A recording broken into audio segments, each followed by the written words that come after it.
Hello everyone. Now let's start the chapter 1 that is of unit 1 of political science.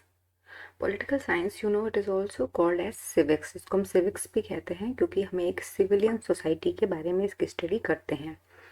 Political life is very important part of our life that we live in a country. ठीक है, जिस देश में हम रहते हैं, जिस भी कंट्री में हम रहते हैं, वहाँ पे पॉलिटिकल लाइफ एक हमारा एक पॉलिटिकल पार्ट भी होता है.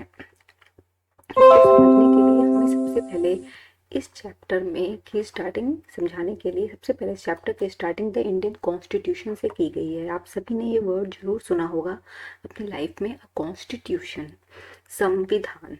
एवरी कंट्री में आपको स्टार्ट करने से पहले एक बार ब्रीफली बता दूं, हर एक देश इस दुनिया में अपना एक संविधान बनाता है या constitution is made to govern the country in a proper way. एक छोटा सा एग्जांपल लीजिए. सपोज आपको कोई गेम खेलना है लाइक क्रिकेट या फुटबॉल. इस गेम को खेलने के लिए भी कोई रूल्स होते हैं, ठीक है. इसी तरह किसी भी देश को गवर्न करने के लिए, चलाने के लिए कुछ सेट ऑफ रूल्स होते हैं. फॉर एग्जाम्पल, जैसे कि कंट्री में बहुत, फॉर एग्जाम्पल इंडिया में बहुत से धर्मों को मानने वाले लोग हैं. Hindu, Muslim, Sikhs, Christians, and all of them follow different cultures and customs for their own way. ठीक है, लेकिन कुछ ऐसे रूल रेगुलेशंस होने चाहिए जो उस कंट्री के हर एक मेंबर को मानना चाहिए. Every citizen of the country should follow the set of rules and दो set of rules are called constitution. ये रूल्स या सेट ऑफ रूल्स हमारी गवर्नमेंट बनाती है. Now let's start the reading of the chapter The Indian Constitution. In this chapter, we are going to begin with a football, a game many of you have probably heard of or even played. As the name suggests, this is a game that involves the player's feet. According to the rule of a football, if the ball touches the arm of any player except the goalkeeper, then this is considered a foul. ठीक है, ये आपको just एक game के rule के बारे में बताया गया. So if players start holding the football in their hands and passing it around, then they are not playing football any more. Similarly, other games such as hockey or cricket also have rules according to which they are played. Each of these rules help define the game and help us distinguish one game from another. As these are these are fundamental to the game, we can also call them the constitutive rules of game. Like these games, a society also have constitutive rules. मतलब उसको govern करने के लिए एक society को भी कुछ rules चाहिए that make it what it is, और वही वो सोसाइटी बनती है जो कि कॉन्स्टिट्यूटिव रूल्स उसे बनाते हैं. And differentiated from the kinds of societies in a large societies in which different communities of people live together. These rules are formulated through consensus, and in modern countries this consensus is usually available in written form. यहाँ पे आपको ये बताने की कोशिश की जा रही है कि किसी भी कंट्री को फंडामेंटली रन करने के लिए जो रूल्स या कॉन्स्टिट्यूट किए जाते हैं या कॉन्स्टिट्यूशन बनाया जाता है वो जनरली रिटन फॉर्म में ही होता है. A written document in which we find such rule is called a constitution.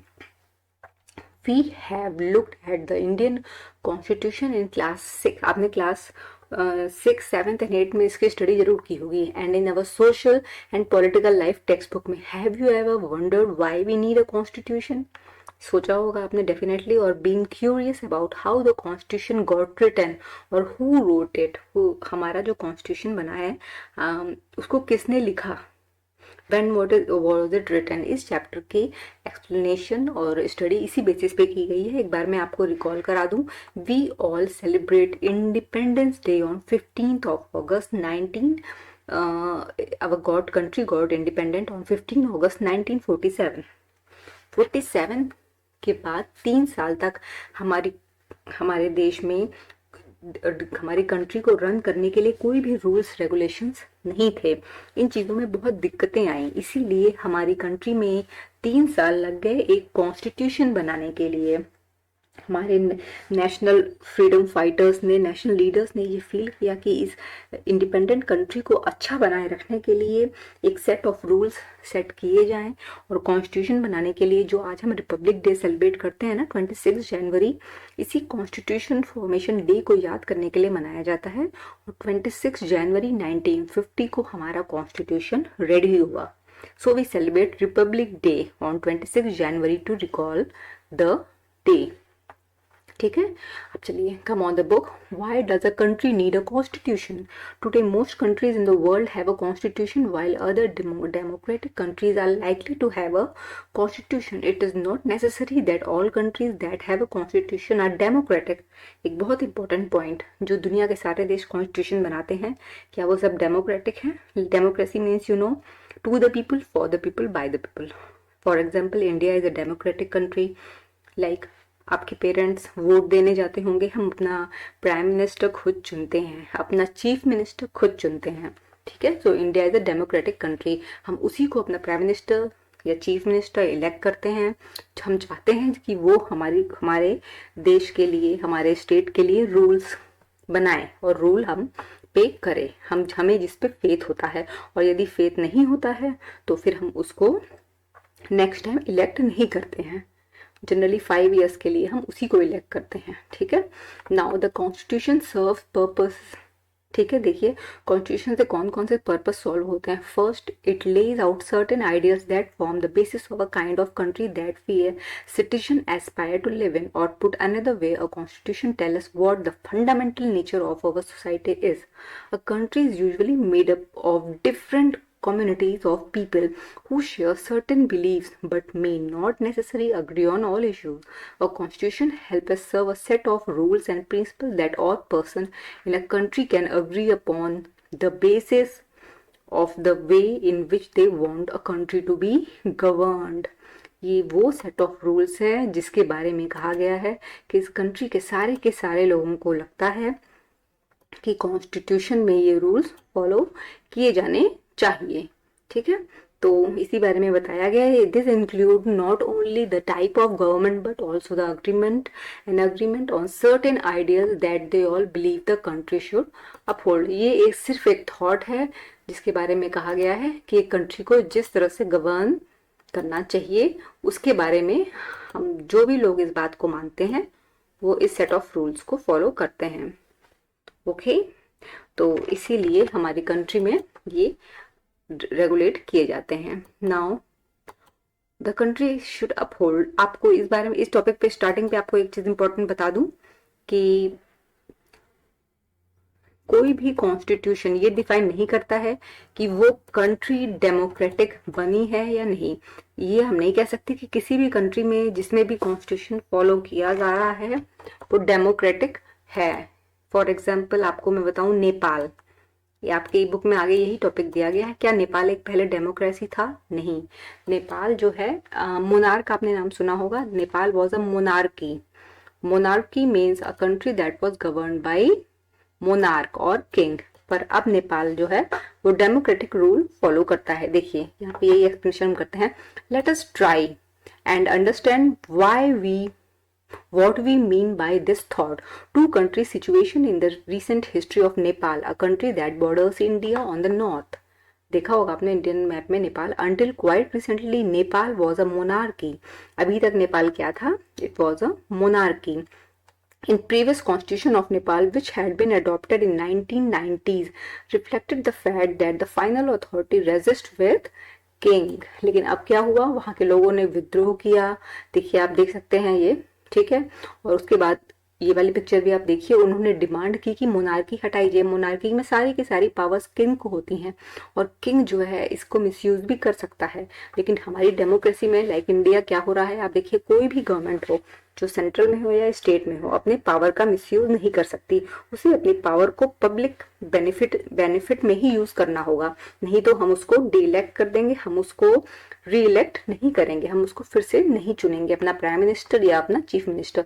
A people movement in Nepal fought for several decades to establish democracy, and 2006 finally succeeded in putting an end to the power of the king.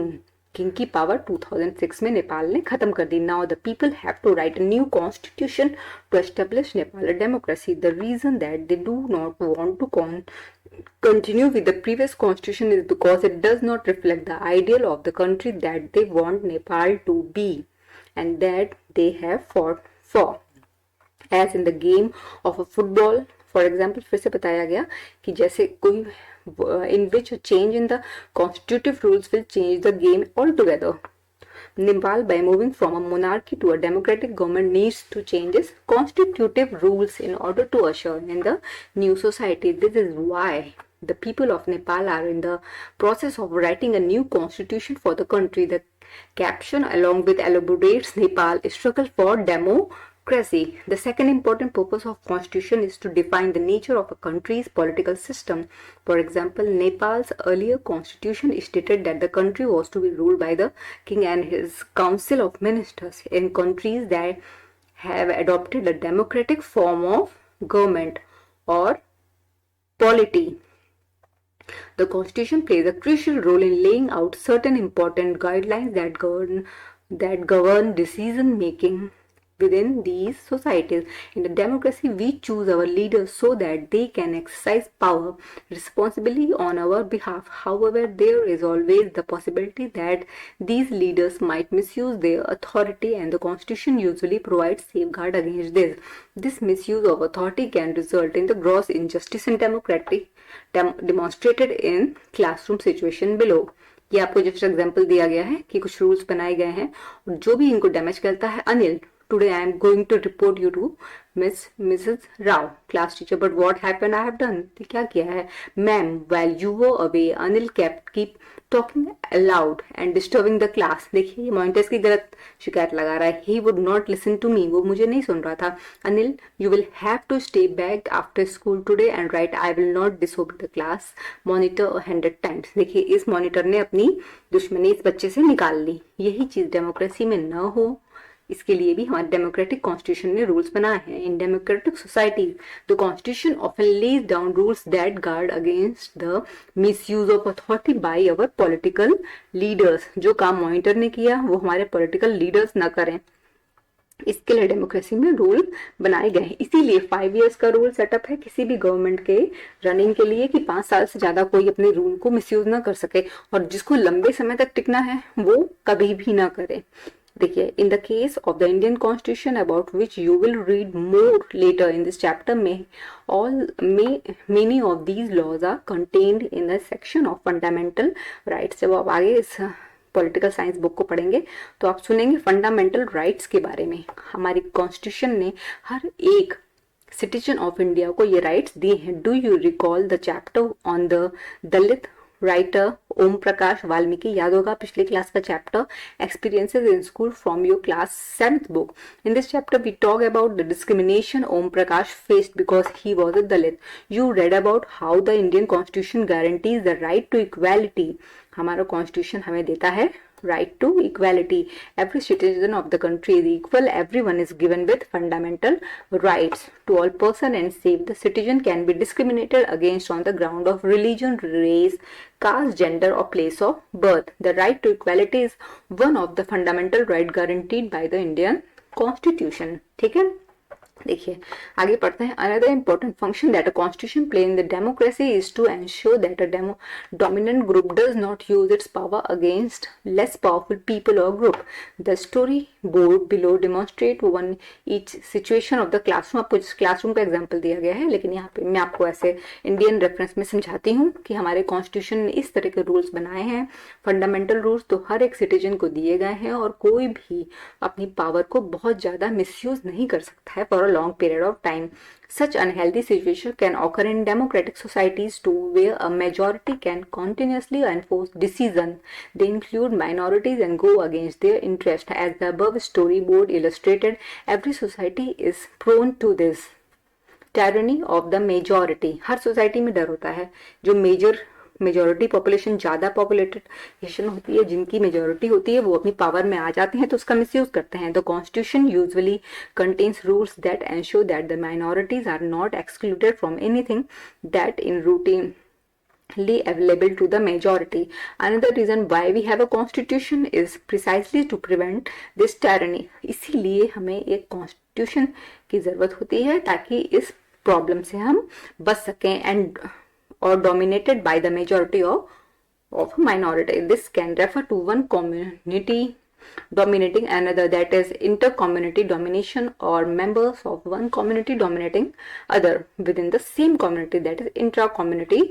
यहाँ पे आपको दो terms बताए गए हैं, what is inter community domination, ठीक है, and what is intra community, ठीक है। इंटर कम्युनिटी डोमिनेशन आप समझ गए होंगे। इंटर कम्युनिटी डोमिनेशन यानी अपनी आपकी ही कम्युनिटी में आपको डोमिनेट किया जाए यदि आप अपनी कम्युनिटी के अंदर मेजॉरिटी में नहीं है। इंटर कम्युनिटी बाहर की कम्युनिटी जो कि कोई ज्यादा है। फॉर एग्जाम्पल मैं आपको देती हूँ इंटर कम्युनिटी का, like you are, suppose you people are follow certain sets of rules in your class, ठीक है। आपका सेक्शन ए है, class 8 section A, and there is another class section B, ठीक है। तो इंटर कम्युनिटी डोमिनेशन का मतलब है आपके ही क्लास में boys are less than girls, और गर्ल्स जो है अपने वो रूल्स फॉलो करवाती हैं क्लास इंचार्ज या टीचर से जो कि उनके लिए फेवरेबली, मैं सपोज उनको स्पोर्ट्स पीरियड से ज्यादा क्लासरूम एक्टिविटीज प्रिफर्ड हैं तो वो उसको फॉलो करवाती हैं, ठीक है। तो ये हो गया इंटर कम्युनिटी डोमिनेशन है। इंटर कम्युनिटी आपकी क्लास से बाहर section A, B and C, section B and C are the group of boys and girls, they are more in numbers, their strength is 40-40 and section A has a strength of only 35 students. तो B और C जो है वो A को dominate करते हैं, उनको जो भी पीरियड सेट करने होते हैं वो अपने अकॉर्डिंग करवाते हैं जैसा उनको कन्वीनियंट, प्रैक्टिकल्स बाद में, स्पोर्ट्स पहले, लाइक दिस। ये जस्ट आपको एक एग्जांपल दिया। इस तरह के इंट्रा कम्युनिटी डोमिनेशन को इंडियन कॉन्स्टिट्यूशन रोकता है। Now the third significant reason why we need a constitution is to save us from ourselves. कैसे? This may sound strange, but what it mean by this is that we might at times feel strongly about an issue that might go against our larger interest, and the constitution help us guard against this.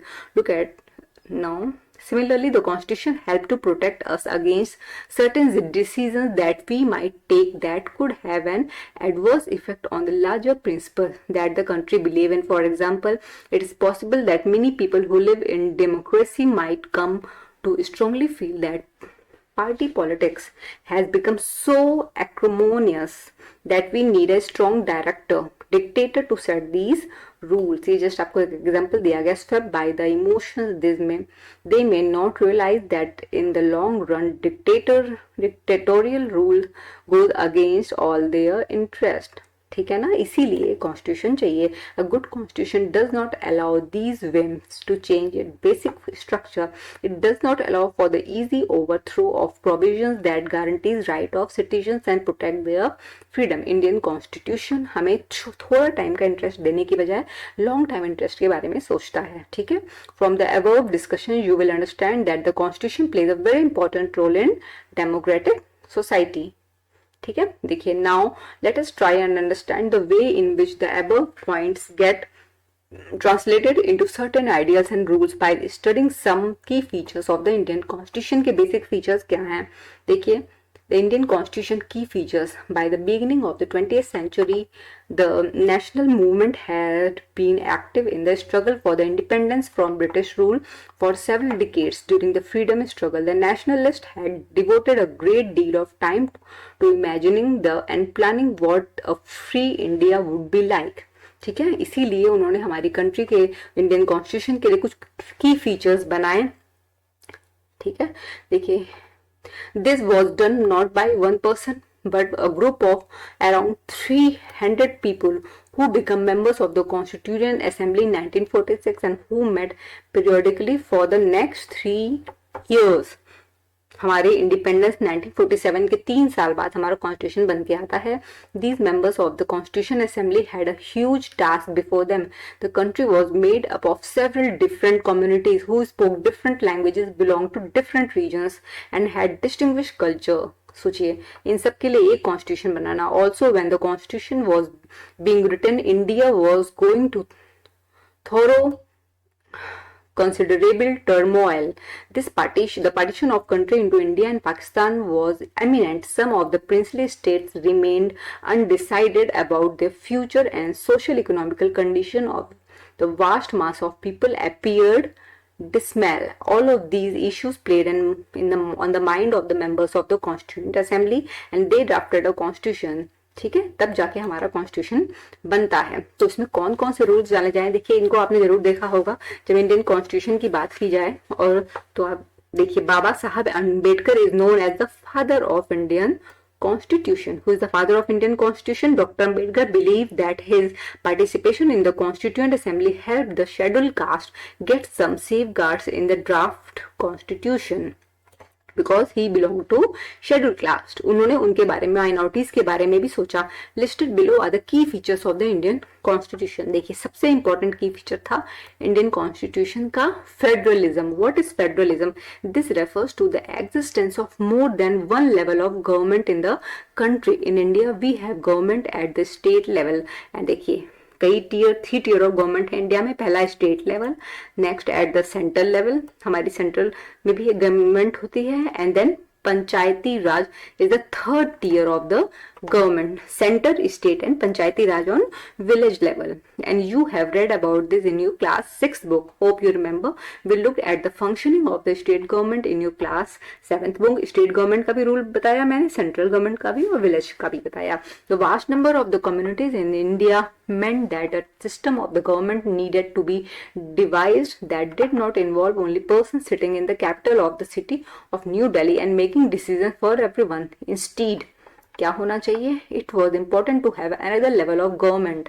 सिर्फ central government होगी तो central में दिल्ली में बैठ के हमारे लिए rule बनाएगी, इसीलिए हमारे पास एक स्टेट गवर्नमेंट भी होनी चाहिए so that decision could be made for that particular area. हर एक स्टेट के लिए अलग अलग डिसीजन की जरूरत होगी, रिक्वायरमेंट के अकॉर्डिंग वो भी लिए जाएं. While each state in India enjoyed autonomy in exercising powers on certain issues subject of national concern requires that all these states follow the laws of central government. देखिए all 28 states of India central government के laws follow करते हैं, लेकिन within their state boundary they follow the rules and regulation set up by the state, their own state. और third tier of government local level पे, village level पे पंचायती राज system establish किया गया.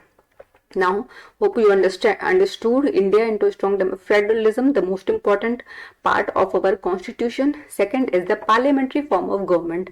हमारी government कैसी बनाई हमारे कॉन्स्टिट्यूशन ने? Parliamentary form. डेमोक्रेसी में एक पार्लियामेंट होना जरूरी है. सेंट्रल गवर्नमेंट के पास एक पार्लियामेंट है जिसके दो पार्ट हैं, Lok Sabha and Rajya Sabha.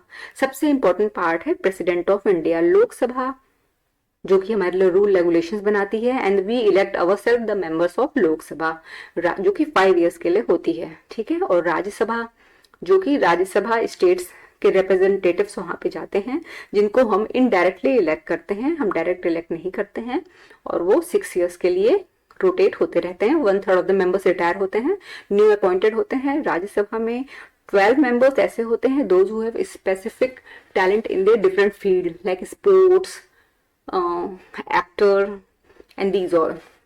Now the different tier of the government that you just read about consist of representative who are elected by the people. In your class 7 book began with the story of Kanta. आपको बता दिया गया है ये.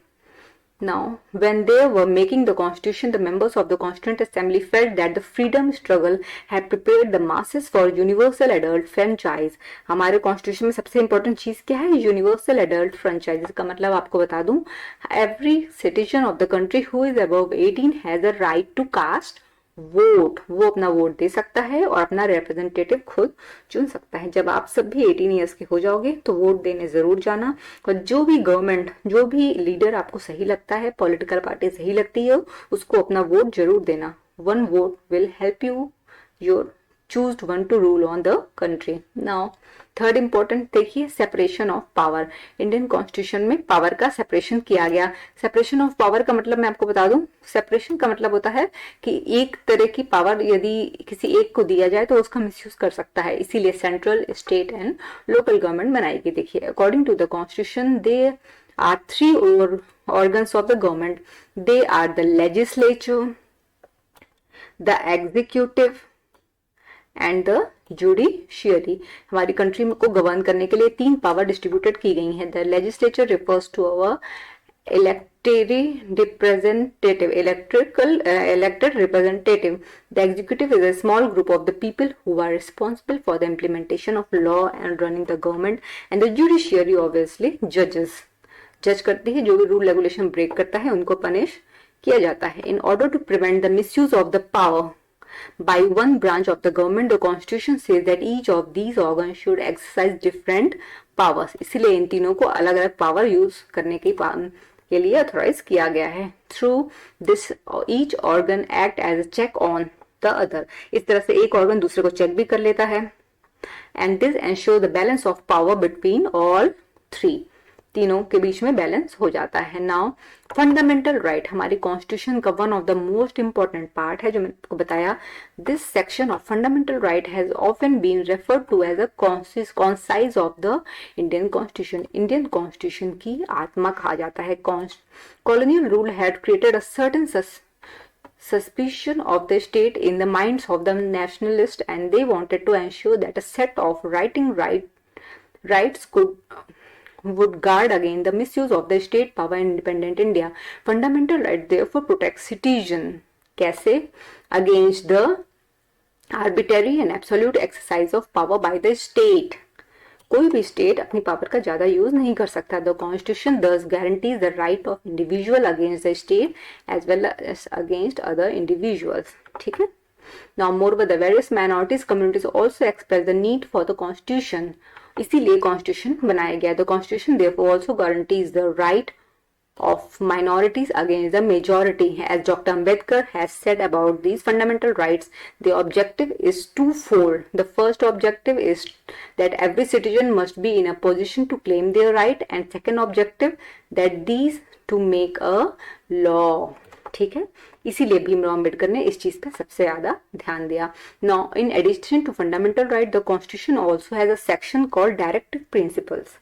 ठीक है. इसका मतलब क्या है? हमारे कॉन्स्टिट्यूशन हम सिटीजन को फंडामेंटल राइट दिए और स्टेट लेवल पे डायरेक्टिव प्रिंसिपल्स प्रोवाइड किए गए that every state should follow. Principles का मतलब होता है डायरेक्शन के कुछ rules. This section was designed by the members of the constituent assembly to ensure greater social and economical reforms and serve as guide to the independent Indian state to ensure laws and policies that help reduce the poverty of masses. ठीक है. इसलिए हमारी constitution assembly ने fundamental right के साथ साथ directive principles भी दिए. देखिए कॉन्स्टिट्यूशन असेंबली ही was the first president of India doctor Rajendra Prasad and the first prime minister of India Pandit Jawaharlal Nehru. ठीक है. सेक्युलरिज्म हम एंड द पॉइंट देखते हैं. हमारे इंडियन कॉन्स्टिट्यूशन का वेरी इंपॉर्टेंट पार्ट है सेक्युलरिज्म. वर्ड आपने सुना होगा. सेक्युलरिज्म यानी किसी एक रिलीजन को एम्फसाइज न करके, हाईलाइट न करके हर एक रिलीजन का रेस्पेक्ट करना. A secular state is one in which the state does not officially promote any one religion as a state religion. We will read more about this in later chapters. Okay? तो आपको ये मतलब भी समझ में आ गया होगा. The different features of the Indian Constitution outlined above involves complication ideas that are often not easy to grasp. पर हमारे कॉन्स्टिट्यूशन में ये बहुत ही इंपॉर्टेंट तरीके से ये पांचों चीजें डाली गई. Now illustrate each of the 11 fundamental duties. ठीक है.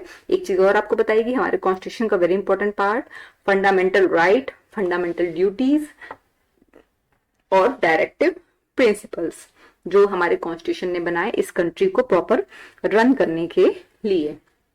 फंडामेंटल राइट्स उसने सिटीजन को दिए. फंडामेंटल ड्यूटीज सिर्फ हमें राइट्स ही क्यों मिलेंगे? If you are the citizen of a country हमारी कुछ ड्यूटीज भी बनती हैं. हमारी फंडामेंटल ड्यूटीज भी हमें दी गई और directive principles of the state. और हर एक स्टेट को कुछ directive principles rules set of rules follow करने चाहिए. वो भी हमारे कॉन्स्टिट्यूशन ने हमें प्रोवाइड किए. Now hope the chapter is well understood to you. आपको कोई भी query, कोई भी question हो regarding the chapter, explanation of it, you can ask in the chat box. Now come on the back exercise. Why does a democratic country needs a constitution? क्यों चाहिए democratic country को? It is a milestone. A democracy is a milestone made up of several set of rules. These rules and regulations are made for all its citizens to follow it universally. ठीक है। Main reason for following constitution are given as under. देखिए constitution democratic works like a rule book. कोई भी country को rule करने के लिए चाहे वो डेमोक्रेटिक हो तो खास तौर से कॉन्स्टिट्यूशन चाहिए। Each and every citizen of the nation must follow these set of rules, जो कि पूरे देश में माना जाए। This is the constitution which makes it mandatory for every citizen to abide by it. Not following these rules indicates that the law is being disobeyed, और disobey होने के बाद उसकी पनिशमेंट दी जानी चाहिए। Now second question, look at the wordings of the two documents given below. The first column is from the 1990s Nepal and the second column is from more recent interim constitution of Nepal. देखिए 1990 में नेपाल में क्या हुआ था, executive power, the executive power of the kingdom of Nepal shall be vested in his majesty यानी and the Council of Ministers. Now 2007 में क्या है, executive power of Nepal shall be vested in the Council of Ministers. What is the difference in who exercises executive power in the above two constitution of Nepal? देखिए यहाँ पे वही story है, मैं आपको आप इसको पढ़ लीजिएगा जो मैंने आपको आंसर्स दिए हैं। अभी तक नेपाल जो है वो डेमोक्रेसी नहीं था, मोनार्की था। मोनार्की का मतलब type of government in which king is the head. तो जो भी कॉन्स्टिट्यूशन था वो किंग को कॉन्सेंट्रेट करके बनाया गया था और ज्यादा पावर्स एक राजा को, किंग को, नेपाल के नरेश को दी गई थी। आपने सुना होगा नेपाल नरेश, इंडिया में भी आते थे वो लाइक गेस्ट कई बार विजिट करने। लेकिन अब जो नया कॉन्स्टिट्यूशन नेपाल का बना उसने डेमोक्रेसी को अडॉप्ट किया, नेपाल को एक डेमोक्रेटिक कंट्री डिक्लेयर किया। वहां पे एक प्राइम मिनिस्टर का इलेक्शन किया जाने लगा और जो भी रूल रेगुलेशन बनते थे वो लोगों को ध्यान में रख के बनाए जाते थे। Now what would happen if there were no restrictions on the power of elected representative. देखिए डेमोक्रेसी कंट्री में एक थ्रेट ये भी था कि यदि कोई भी रेस्ट्रिक्शंस ना हो इलेक्टेड रिप्रेजेंटेटिव के तो वो क्या कर सकते हैं। If there were no restrictions on the power against to these representative then obviously there will be dictatorship and anarchy. Definitely जब किसी को रेस्ट्रिक्ट नहीं किया जाएगा तो अपनी पावर का मिसयूज वो करेगा। ठीक है। In each of the following situation identify the minority, what one reason would you like to think. Important to respect the view of the minority of each these situation in a school within 30 teachers। ये आपको just question दिया गया, इसको read कर लीजिएगा कि यदि minority को पावर नहीं दी गई मेजोरिटी को तो उनका वो किस तरह से मिसयूज कर सकते हैं। तो column on the left side some of the key features of the Indian constitution, in other column write two sentences. इनको एक्सप्लेनेशन के बारे में कहा गया है जो मैंने आपको चैप्टर में अच्छे से समझा दिया है। Meaning of federalism, fundamental rights, ये भी आपको समझ में आ गया होगा। Separation of power and the parliamentary form of government, right. Now colour in the following countries this map, definitely you understand very well the border of India and the green Nepal which has recently a democracy instead of monarchy, and the Bangladesh. Now the chapter is easily, and now the glossary is here, you can read yourself. Arbitrary, when nothing is fixed and is instead left to one's judgment or choice. This can be used to refer to rules that are not fixed. Now ideal, a goal or a principle in its most excellent or perfect form is called ideal. Indian national movement, जो India के nationalism में हमारी country को independent कराने के लिए जो भी मूवमेंट चलाई गई, polity society that has an organised political structure, India is a democratic polity. Now sovereign, in the content of this chapter it is refers to as independent people. Now human trafficking, ये आपने सुना ही होगा, the practice of illegal buying and selling of different commodities across national borders in the content of the fundamental right. Now especially children का tyranny, the cruel and the injustice rule, use of power and authority. Now the chapter is all over, and if you need any query you are always welcome to ask about the same.